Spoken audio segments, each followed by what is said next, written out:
Good evening, I'm Duncan Golostani. Residents in South London have mounted a last-ditch campaign to prevent an avenue of trees that was planted in the Victorian era from being cut down. But Wandsworth Council says many of the trees are old and diseased and they need to be replaced. Toby Sadler reports. Generations of children have collected conkers under these trees. They've been a landmark in Tooting for nearly 150 years.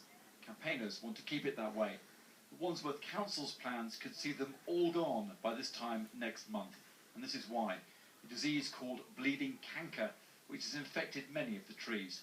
It does seem chopping down these trees isn't the only option. If you take a look at the Forestry Commission website, it says that this disease can be managed, that significant numbers of trees will live for many years after they're infected, and many of them will survive completely. The Wandsworth Council says it's consulted widely, and the general consensus is, among the people who live near the park, they want these trees chopped down and replaced.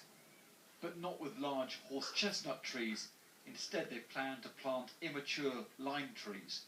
Campaigners argue the consultation asked the wrong questions to the wrong people. But it isn't what residents around here want. We've had more than 3,000 people sign a petition that's arguing that they shouldn't cut these trees. There were 900 people that answered the formal consultation.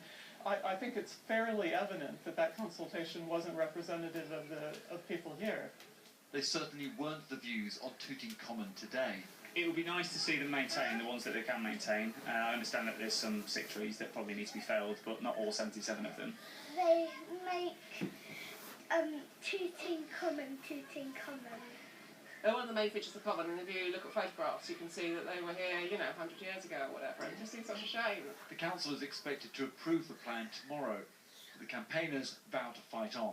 They want another public consultation and for their voices to be heard. Toby Sadler, ITV News.